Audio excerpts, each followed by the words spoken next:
titles targeted for removal from libraries in America.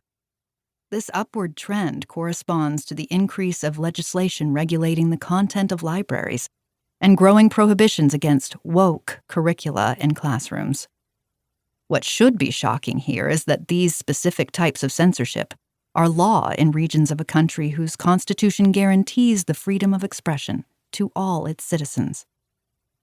Of course, it's not shocking anymore. Writers of all genres have warned us what's coming, not only politically, but ecologically, emotionally, and spiritually. The last 5 years have been catastrophe-inflected, violent in every possible way, environmentally disastrous, and ill in epidemic and pandemic proportion.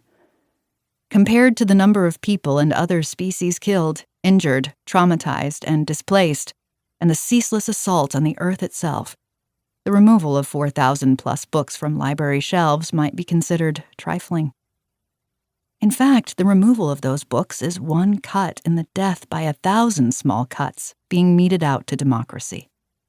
Given that so many of the recent political cataclysms have unfolded when more countries than at any time call themselves democracies, just imagine the number and severity of calamities possible in a world dominated by totalitarian regimes. Picture America being one of those countries, ruled by an autocrat, with no regard to the history that has shaped us, and nothing but disdain for anyone who does not hold the methods of tyranny close to the heart. We might be fooled into believing that things aren't so bad, because today's publishing landscape offers a multitude of platforms for new voices. Peruse the American print and online periodical literature, and you'll find a roared-to-life diversity in which everyone is everywhere whispering essays, as Alexander Smith put it. Such publications preserve a record of our troubled times, authored by a robust number of writers with everything and nothing in common. I suspect every authoritarian would be afraid to read these publications. These new voices in print represent the marginalized claiming centrality, evidence, to dictators and tyrants at least, that democracy can overtake them. Authoritarian regimes are characterized by the threat, particularly to their artists and intellectuals, of oblivion.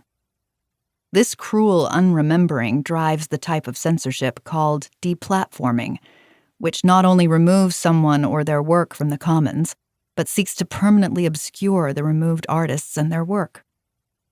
This is a word I had hoped to never use. It is cold and technocratic and dehumanizes the people who are made to suffer because of it.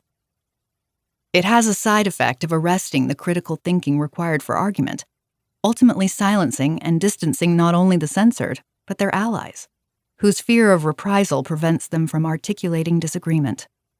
Such censorship is unusually disquieting when the people imposing it decry tyranny while acting, mostly unwittingly, as the agents of tyrants. These censors assert political affinities that are admirable. They are firmly against totalitarianism, massacres, hatred, the flagrant injustice of a culture bequeathed us by too many centuries of colonialism. Scarier still is when the censors are both activists and respected guardians of free speech, academics, editors and publishers, intellectuals, whose work it is to nurture, publish, and protect narratives, not obliviate them. This type of censorship is one sure path toward a democracy in ruin.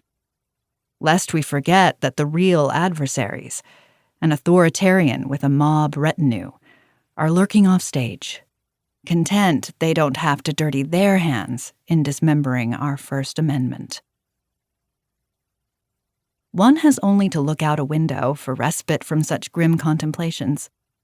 In North America, where the essays in this book were published, winter is waning, light returning. Soon spring will swell the continent's colder reaches with green.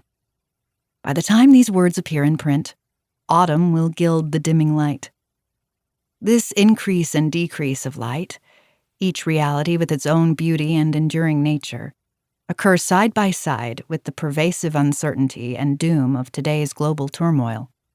It is the essay's nature to contemplate opposites, I think, in this case beauty and ugliness, which will never cease to coexist.